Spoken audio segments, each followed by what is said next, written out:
Hello दोस्त, हरिओम। किरण family में आपका स्वागत है। श्रीमद् भागवत महापुराण पढ़ने जा रहे हैं। श्री गणेशाय नमः। ओम भूर्भुवः स्वः तत्सवितुर्वरेण्यं भर्गो देवस्य धीमहि धियो यो न प्रचोदयात्।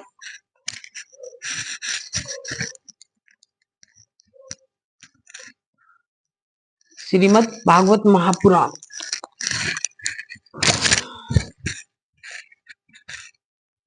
प्रथम खंड।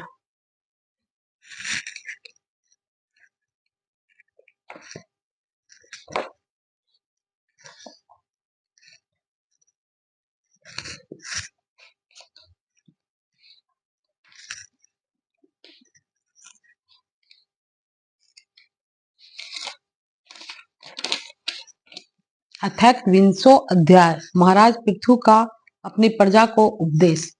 चतुर्थ स्कंद का 21वां अध्याय।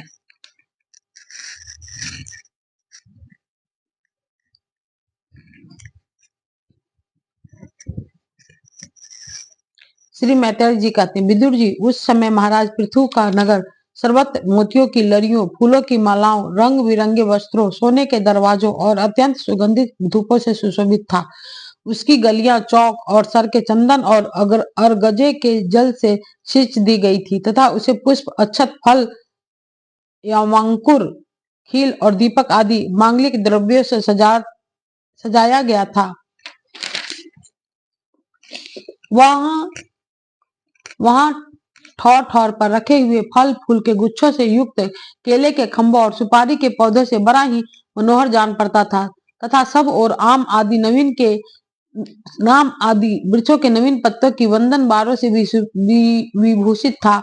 जब महाराज ने नगर में प्रवेश किया तब दीपक, उपहार और अनेक प्रकार की मांगलिक सामग्री लिए हुए प्रजाजनों ने तथा मनोहर कुंडलियों से सुशोभित सुंदरी कन्याओं ने उनकी अगवानी की। शंख और दुदुम्बी आदि बाजे बजने लगे।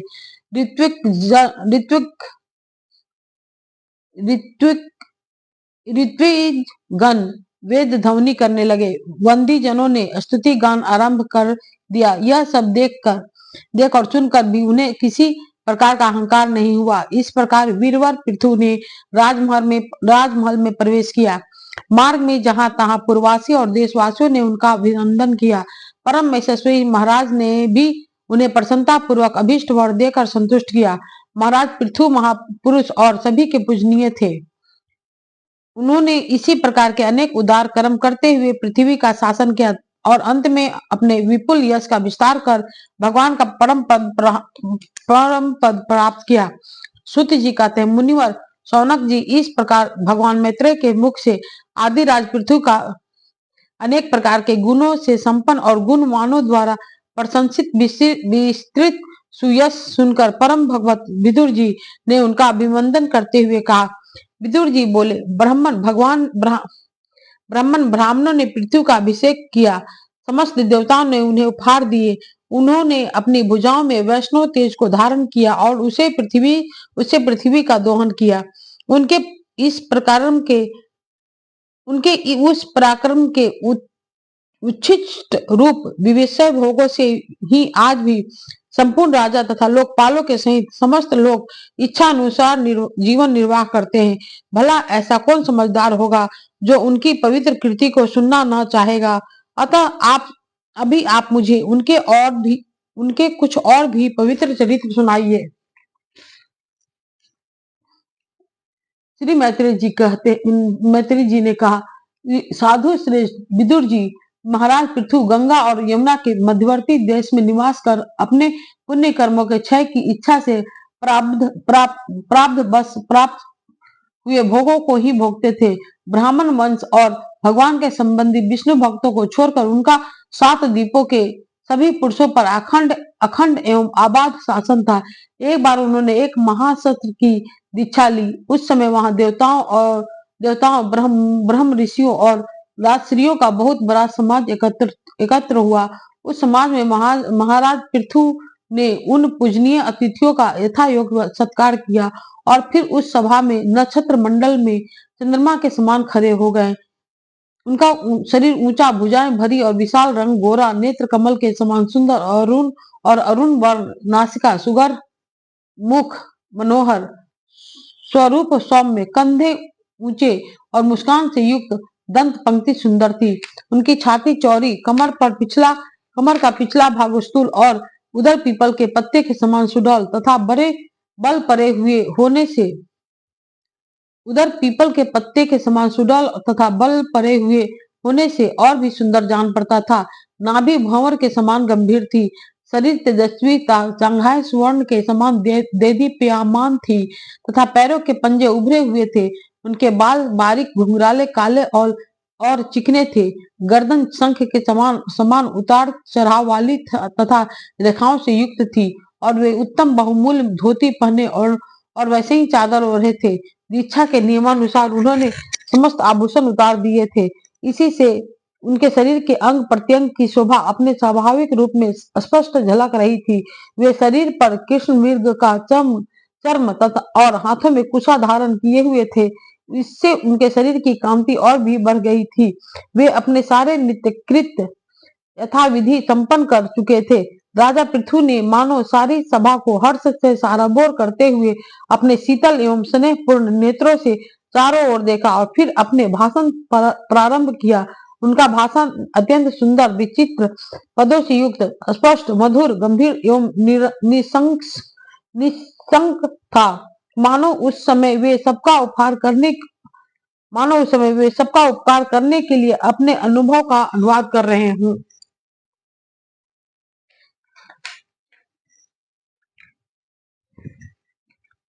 राजा पृथु ने कहा, सज्जनों, आपका कल्याण हो। आप महानुभाव जो यहाँ पधारे हैं, मेरी प्रार्थना सुने। जिज्ञासु पुरुष को चाहिए कि संत समाज में अपने निश्चय का निवेदन करे। इस लोक में मुझे प्रजाजनों का शासन, उनकी रक्षा, उनकी आजीविका का प्रबंध तथा उन्हें अलग अलग अपनी मर्यादा में रखने के लिए राजा बनाया गया है।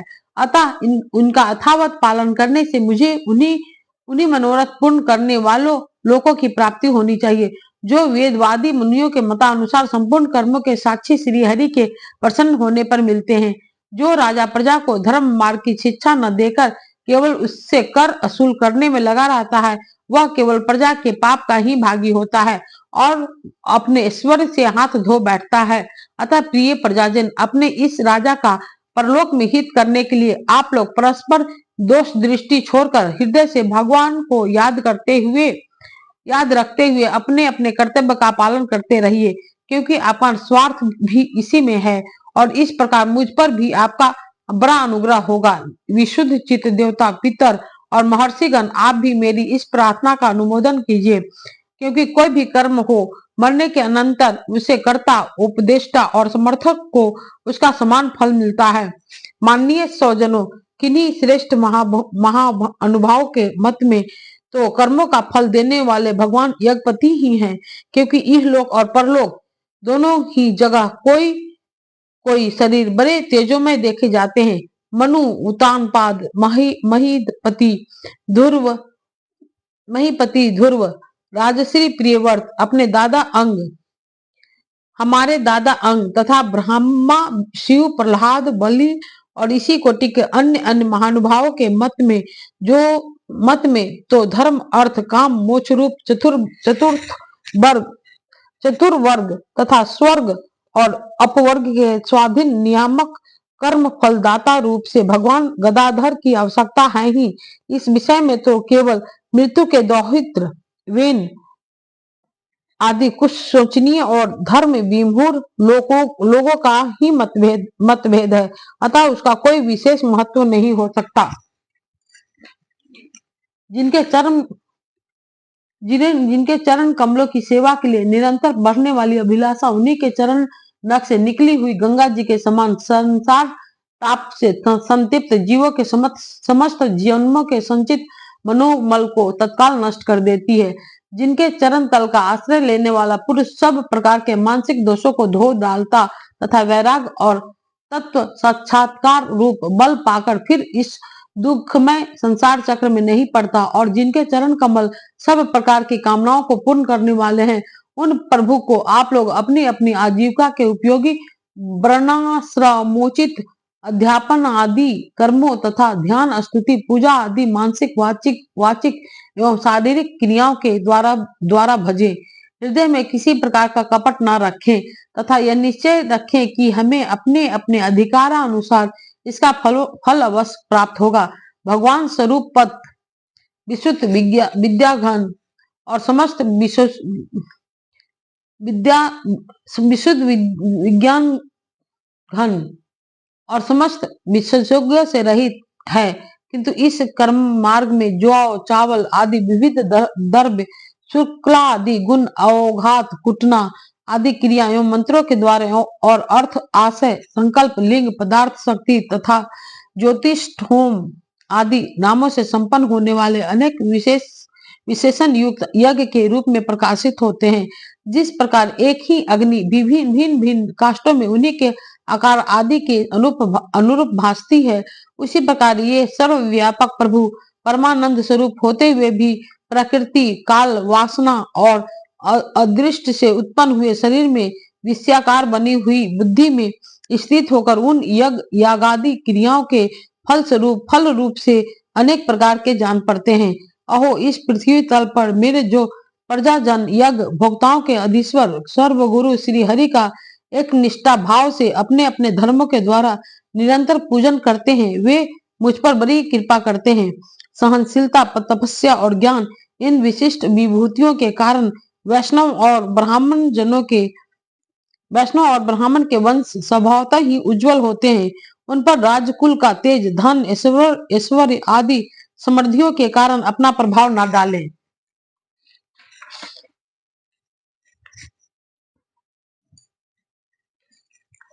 ब्रह्मा आदि समस्त महापुरुषों में अग्रगण्य ब्राह्मण भक्त पुराण पुरुष श्री हरि ने भी निरंतर इन्हीं के चरणों की वंदना करके अविचल लक्ष्मी और संसार को पवित्र करने वाली कृति प्राप्त की है।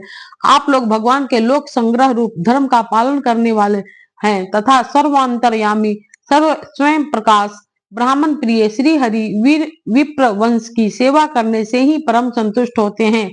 अतः आप सभी को सब प्रकार से विनय पूर्वक ब्राह्मण कुल की सेवा करनी चाहिए।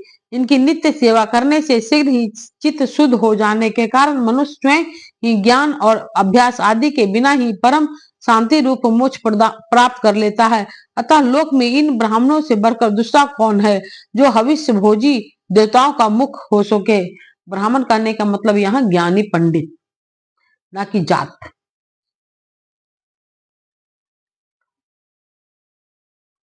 उपनिषदों के ज्ञान परक वचन एकमात्र जिनमें ही गतार्थ होते हैं, वे भगवान अनंत इंद्र आदि यज्ञ देवताओं के नाम से तत्वज्ञानियों द्वारा ब्राह्मण के मुख में श्रद्धा पूर्वक हवन किए हुए पदार्थों को जैसे चाव से ग्रहण करते हैं, वैसे चेतना सुन अग्नि में होमे हुए द्रव्य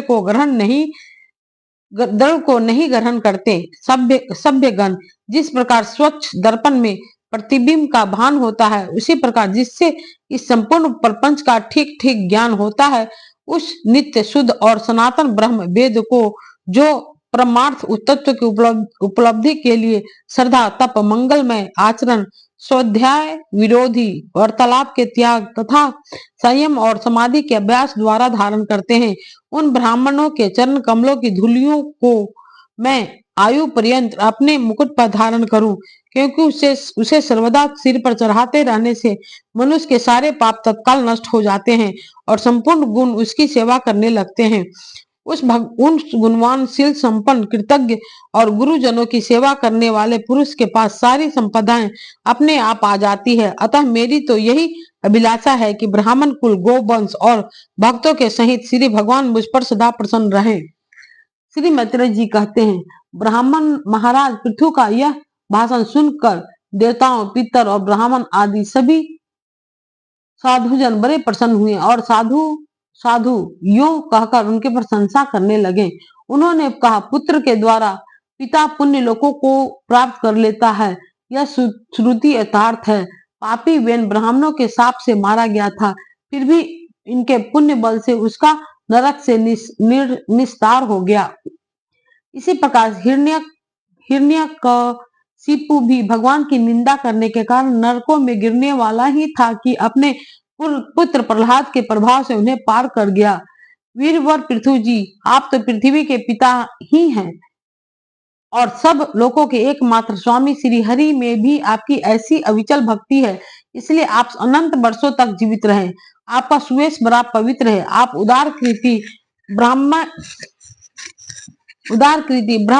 ब्रह्म्य देव श्री हरि की कथाओं का प्रचार करते हैं। हमारा बड़ा सौभाग्य है आज आपको अपने स्वामी के रूप में पाकर हम अपने को भगवान के ही राज्य में समझते हैं। स्वामी अपने आश्रितों को इस प्रकार का श्रेष्ठ उपदेश देना आपके लिए कोई आश्चर्य की बात नहीं है, क्योंकि अपनी प्रजा के ऊपर प्रेम रखना तो करुणा में महापुरुषों का स्वभाव ही होता है। हम लोग प्रारब्ध बस विवेकहीन होकर संसार रण्य में भटक रहे थे। सो प्रभु आज आपने हमें इस अज्ञान अंधकार के पार पहुंचा दिया। आप शुद्ध सत्वमय परम पुरुष हैं, जो ब्राह्मण जाति में प्रविष्ट होकर क्षत्रियों की और क्षत्रिय जाति में प्रविष्ट होकर ब्राह्मणों की तथा दोनों जातियों में प्रतिष्ठित होकर सारे जगत की रक्षा करते हैं।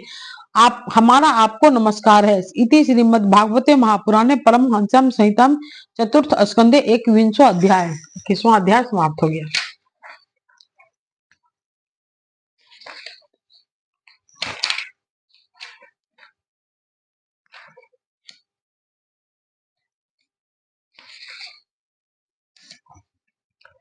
अतः द्वाविंशो अध्याय महाराज पृथु को सनकादिक का उपदेश। 22वां अध्याय। श्री मैत्रेय जी कहते हैं, जिस समय प्रजाजन परम पराक्रमी पृथ्वीपाल पृथ्वी की इस प्रकार प्रार्थना कर रहे थे, उसी समय वहां सूर्य के समान तेजस्वी 4 मुनीश्वर आए।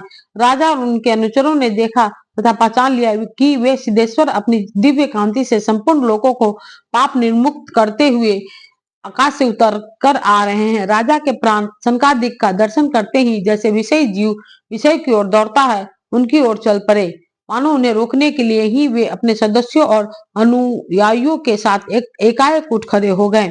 जब वे मुनिगण अर्घ्य स्वीकार कर आसन पर विराज गए, तब शिष्टागरणी पृथु ने उनके गौरव से प्रभावित हो विनयवश गर्दन झुकाए हुए उनकी विधिवत पूजा की। फिर उनके चरणोदक को अपने सिर के बालों पर छिड़का। इस प्रकार शिष्ट जनोचित आचार का आदर तथा पालन करके उन्होंने यही दिखाया कि सभी सत्पुरुषों को ऐसा ही व्यवहार करना चाहिए। सनकादिक मुनीश्वर भगवान शंकर के भी अग्रज हैं। सोने के सिंहासन पर वे ऐसे सुशोभित हुए जैसे अपने अपने स्थानों पर अग्नि देवता। महाराज पृथु ने बड़ी श्रद्धा और संयम के साथ प्रेम पूर्वक उनसे कहा। पृथु जी ने कहा, मंगल मूर्ति मुनीश्वरों, आपके दर्शन तो योगियों को भी दुर्लभ है। मुझसे ऐसा क्या पुण्य बना है जिससे स्वतः आपका दर्शन प्राप्त हुआ। जिस ब्राह्मण अथवा अनुचरों के सहित श्री शंकर या विष्णु भगवान प्रसन्न हो, उसके लिए इहलोक और परलोक में कौन सी वस्तु दुर्लभ है। इस दृश्य प्रपंच के कारण महत्व आदि यद्यपि सर्वगत है, तो भी वे सर्व साक्षी आत्मा को नहीं देख सकते। इसी प्रकार यद्यपि आप समस्त लोक में विचरते रहते हैं, तो भी अनधिकारी लोग आपको देख नहीं पाते। जिनके घरों में आप जैसे पूज्य पुरुष, उनके जल तीर्ण पृथ्वी गृह स्वामी तथा सेवक आदि किसी अन्य पदार्थ को स्वीकार कर लेते हैं, वे गृहस्थ धनहीन होने पर भी धन्य हैं। जिन घरों में कभी भगवत भक्तों के परम पवित्र चरणोदक के छींटे नहीं पड़े, वे सब प्रकार की ऋषि सिद्धि से भरे होने पर भी ऐसे वृक्षों के समान है जिन पर सांप रहते हैं। मुनीश्वरों, आपका स्वागत है। आप लोग तो अवस्था से ही मुमुक्षों के मार्ग का अनुसरण करते हुए एकाग्र चित्त से ब्रह्मचर्य आदि महान व्रतों का बड़ी श्रद्धा पूर्वक आचरण कर रहे हैं। स्वामियों, हम लोग अपने कर्मों के वशीभूत होकर विपत्तियों के क्षेत्र रूप इस संसार में पड़े हुए केवल इंद्रिय संबंधी भोगों को ही परम पुरुषार्थ मान रहे हैं। सो क्या हमारे निस्तार का भी कोई उपाय है? आप लोगों से कुशल प्रश्न करना उचित नहीं है, क्योंकि आप निरंतर आत्माओं में ही रमन करते हैं। आप में यह कुशल है और यह अकुशल है, इस प्रकार की वृत्तियां कभी होती ही नहीं। आप संसार आनल से संतृप्त जीवों के परम सुहृद हैं। इसलिए आप में विश्वास करके मैं यह पूछना चाहता हूँ कि इस संसार में मनुष्य किस प्रकार सुगमता से कल्याण हो सकता है। निश्चय है कि जो आत्मवान धीर पुरुषों में आत्मा रूप से प्रकाशित होते हैं और उपासकों के हृदय में अपने स्वरूप को प्रकट करने वाले वे हैं, वे अजन्मा भगवान नारायण ही अपने भक्तों पर कृपा करने के लिए आप जैसे सिद्ध पुरुषों के रूप में इस पृथ्वी पर विचरा करते हैं। श्री मैत्रेय जी कहते हैं, राजा पृथ्वी के ये युक्ति युक्त गंभीर परिमित और मधुर वचन सुनकर श्री सनत कुमार जी बड़े प्रसन्न हुए और उन्हें और कुछ मुस्कुराते हुए कहने लगे। श्री सनत कुमार जी ने कहा, महाराज आपने सब कुछ जानते हुए भी समस्त प्राणियों के कल्याण की दृष्टि से बड़ी अच्छी बात पूछी है। सच है, साधु पुरुषों की बुद्धि ऐसी ही हुआ करती है।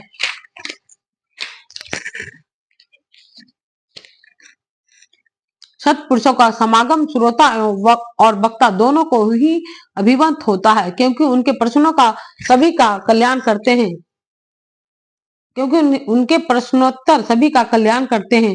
राजन श्री मधुसूदन भगवान के चरण कमलों के गुणानुवाद में अवश्य ही आपकी अविचल प्रीति है। हर किसी को इसका प्राप्त होना बहुत कठिन है और प्राप्त हो जाने पर यह हृदय के भीतर रहने वाले उस वासना रूप मल को सर्वथा नष्ट कर देती है, जो और किसी के उपाय से जल्दी नहीं छूटता। शास्त्र जीवों के कल्याण के लिए भली भांति विचार करने वाले हैं। उनमें आत्मा से भिन्न देहादि के प्रति वैराग तथा अपने आत्म स्वरूप निर्गुण ब्रह्म में सुदृढ़ अनुराग होना, यही कल्याण का साधन निश्चित किया गया है।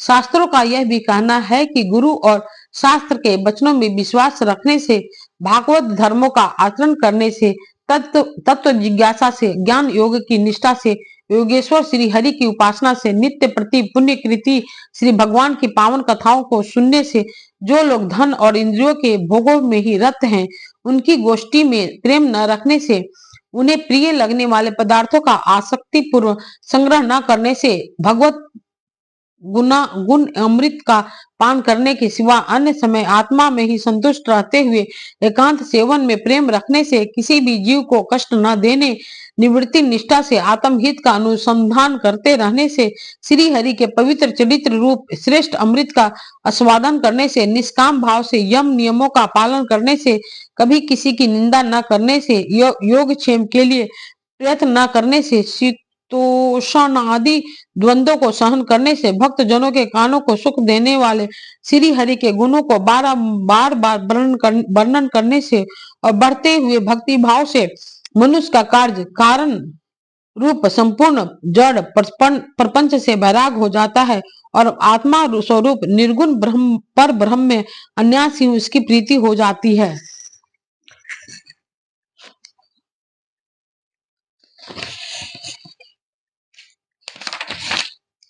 पर ब्रह्म में सिद्ध प्रीति हो जाने पर पुरुष सदगुरु की शरण लेता है। फिर ज्ञान और वैराग के प्रबल वेग के कारण वासना शून्य हुए अपने अविद्या 5 प्रकार के कलशों से युक्त अहंकारात्मक अपने लिंग शरीर को वह उसी प्रकार भस्म कर देता है, जैसे अग्नि लकड़ी से प्रकट होकर भी उसी को जला डालती है। उस प्रकार लिंग देह का नाश हो जाने पर वह उसके कर्तव्य आदि सभी गुणों से मुक्त हो जाता है। फिर तो जैसे स्वप्न अवस्था में तरह तरह के पदार्थ देखने पर भी उससे जग पड़ने पर उनमें से कोई चीज नहीं दिखाई देती, उसी प्रकार वह पुरुष शरीर के बाहर दिखाई देने वाले घट पट आदि और भीतर अनुभव होने वाले सुख दुख को भी नहीं देखता।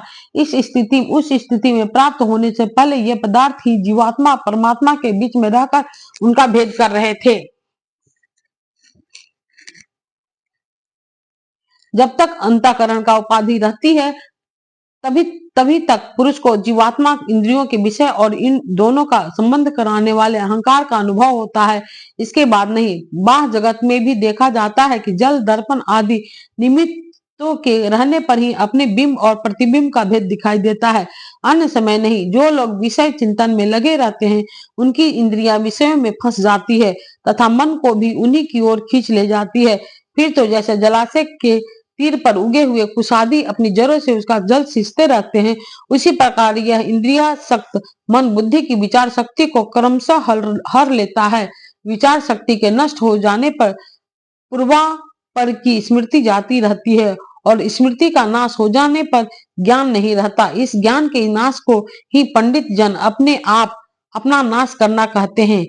जिसके उद्देश्य से अन्य सब पदार्थों में प्रियता का बोध होता है, उस आत्मा का अपने द्वारा ही नाश होने से जो सर्वार्थ हानि होती है, उससे बढ़कर लोक में जीव की और कोई हानि नहीं है।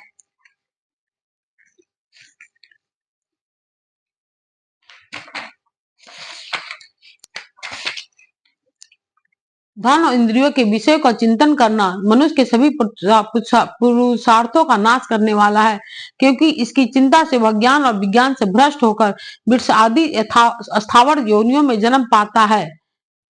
इसलिए जिस अज्ञान अंधकार से पार होने की इच्छा इसलिए जिसे अज्ञान अंधकार से पार होने की इच्छा हो, उस पुरुष को विषय में आसक्ति कभी नहीं करनी चाहिए, क्योंकि यह धर्म, अर्थ, काम और मोक्ष की प्राप्ति में बड़ी बाधक है।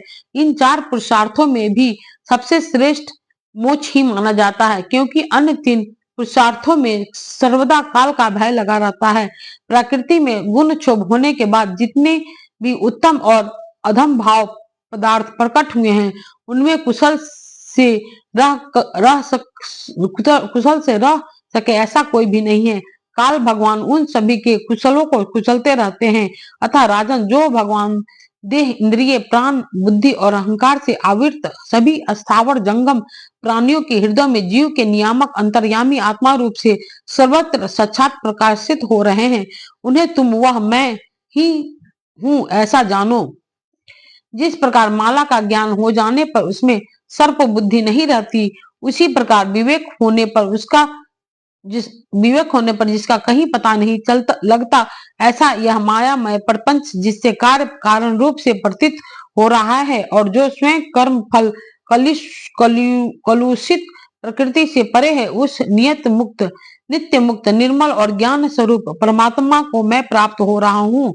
संत महात्मा जिनके चरण कमलों के अंगुली दल की छिटकती हुई छटा का स्मरण करके अहंकार रूप हृदय ग्रंथि को जो कर्मों से गठित है इस प्रकार छिन्न भिन्न कर डालते हैं कि समस्त इंद्रियों का प्रत्याहार करके अपने अंतःकरण को निर्विषय करने वाले सन्यासी भी वैसा नहीं कर पाते।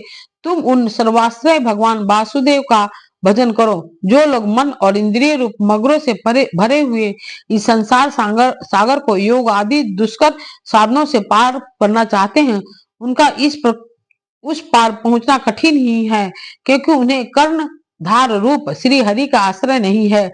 अतः तुम तो भगवान के आधारणीय चरण कमलों को नौका बनाकर अन्यास ही इस दुस्तर समुद्र को पार कर लो।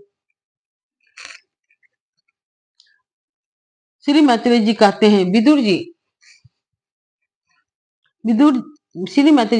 ब्रह्मा जी के श्री मैत्रेय जी कहते हैं, विदुर जी ब्रह्मा जी के पुत्र आत्मज्ञानी सनत कुमार जी से इस प्रकार आत्म तत्व का उपदेश पाकर महाराज पृथु ने उनकी बहुत प्रशंसा करते हुए कहा।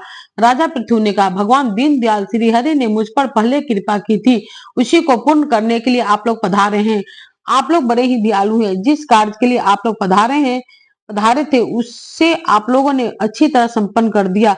अब इसके बदले में मैं आप लोगों को क्या दूं? मेरे पास तो शरीर और इसके साथ जो कुछ है वह सब महापुरुषों का ही प्रसाद है। ब्राह्मण, प्राण, स्त्री, पुत्र, सब प्रकार की सामग्री से भरा हुआ भवन, राज, सेना, पृथ्वी और कोष, यह सब कुछ आप लोगों का ही है, अतः आपके ही चरणों में अर्पित है। वास्तव में जो सेनापतित्व, राज्य, दंड, विधान और संपूर्ण लोगों के शासन का अधिकार वेद शास्त्रों के ज्ञाता ब्राह्मणों को ही है। ब्राह्मण अपना ही खाता है, अपना ही पहनता है और अपनी ही वस्तुओं का दान देता है। दूसरे क्षत्रिय आदि तो उसी की कृपा से अन्न खाने को पाते हैं। आप लोग वेद के पारगामी हैं। आपने अध्यात्म तत्व का विचार करके से हमें निश्चित रूप से समझा दिया है कि भगवान के प्रति इस प्रकार की अभेद भक्ति ही उनकी उपलब्धि का प्रधान साधन है। आप लोग परम कृपालु हैं, अतः आपने इस दीनों द्वार रूप कर्म से ही सर्वदा संतुष्ट रहे।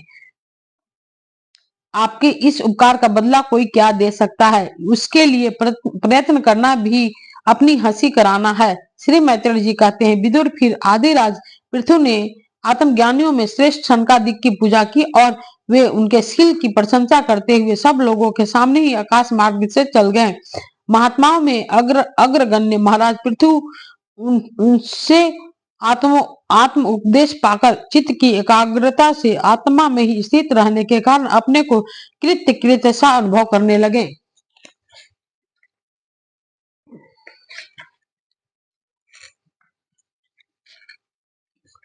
वे ब्राह्मण अर्पण बुद्धि से समय स्थान शक्ति न्याय और धन के अनुसार सभी कर्म करते थे।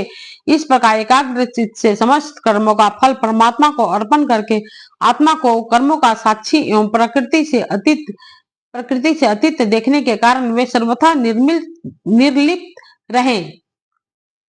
जिस प्रकार सूर्य देव सर्वत्र प्रकाश करने पर भी वस्तुओं के गुण दोष से निर्लिप्त रहते हैं, उसी प्रकार सार्वभौम साम्राज्य लक्ष्मी से प्रसंपन्न और गृहस्थ आश्रम में रहते हुए भी अहंकार शून्य होने के कारण वे इंद्रियों के विषय में आसक्त नहीं हुए। इस प्रकार आत्मा निष्ठा में स्थित होकर सभी कर्तव्य कर्मों का यथोचित रीति से अनुष्ठान करते हुए उन्होंने अपने भार्या अर्ची के गर्भ से अपने अनुरूप 5 पुत्र उत्पन्न किए। अपने उनके नाम विजिताश्व, द्रुमकेश, हर्यस्य, द्रविण और विक्र थे। महाराज पृथु भगवान के अंश थे। वे समय समय पर जब जब आवश्यक होता था जगत के प्राणियों की रक्षा के लिए अकेले ही समस्त लोकपालों के गुण धारण कर लिया करते थे। अपने उदार मन, प्रिय और हितकर वचन, मनोहर मूर्ति और सौम्य गुणों के द्वारा प्रजा का रंजन करते रहने से दूसरे चंद्रमा के समान उनका राजा यह नाम सार्थक हुआ। सूर्य जिस प्रकार गर्मी में पृथ्वी का जल खींचकर वर्षा काल में उसे पुनः पृथ्वी पर बरसा देता है तथा अपनी किरणों से उस सबको ताप पहुंचाता है, उसी प्रकार ये कर रूप से प्रजा का धन लेकर उसे दुष्कालिकादि के समय हस्त से प्रजा के हित में लगा देते थे तथा सब पर अपना प्रभाव जमाए रखते थे। वे तेज में अग्नि के समान दुर्धर्ष, इंद्र के समान अजय, पृथ्वी के समान क्षमाशील और स्वर्ग के समान मनुष्य की समस्त कामनाएं पूर्ण करने वाले थे। समय समय पर प्रजाजनों को तृप्त करने के लिए वे मेघ के समान उनके अभिष्ट अर्थों को खुले हाथ से लुटाते रहते थे। वे समुद्र के समान गंभीर और पर्वतराज सुमेरु के समान धैर्यवान भी थे। महाराज पृथु दुष्टों के दमन करने में यमराज के समान, आश्चर्यपूर्ण वस्तुओं के संग्रह में हिमालय के समान, कोष की समृद्धि करने में कुबेर के समान और धन को छिपाने में वरुण के समान थे। शारीरिक बल, इंद्रियों की पटुता तथा पराक्रम में सर्वत्र गतिशील वायु के समान और तेज की असहता में भगवान शंकर के समान थे। सौंदर्य में कामदेव के समान, उत्साह में सिंह के समान, वात्सल में मनु के समान और मनुष्य के अधिपत्य में सर्व समर्थ ब्रह्मा जी के समान थे। ब्रह्म विचार में बृहस्पति, इंद्र जन्म में साक्षात श्री हरि तथा गौ ब्राह्मण गुरुजन एवं भक्तों की भक्ति, लज्जा, विनय, शील एवं परोपकार आदि गुणों में अपने ही समान अनुपम थे। लोग त्रिलोकी में सर्वत्र उच्च स्वर से उनकी कृति का गान करते थे। इससे वे स्त्रियों तक के कानों में वैसे ही प्रवेश पाए हुए थे जैसे सत्पुरुषों के हृदय में श्री राम। इति श्रीमद्भागवते महापुराणे परमहंस्याम संहितां चतुर्थ स्कंदे पृथु चरिते 22वां अध्याय समाप्त हो गया। कल पढ़ेंगे 23वां अध्याय राजा पृथु की तपस्या और परलोक गमन।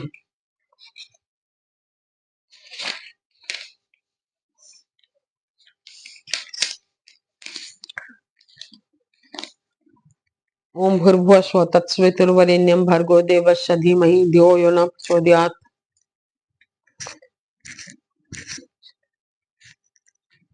ठीक है दोस्त, हरिओम।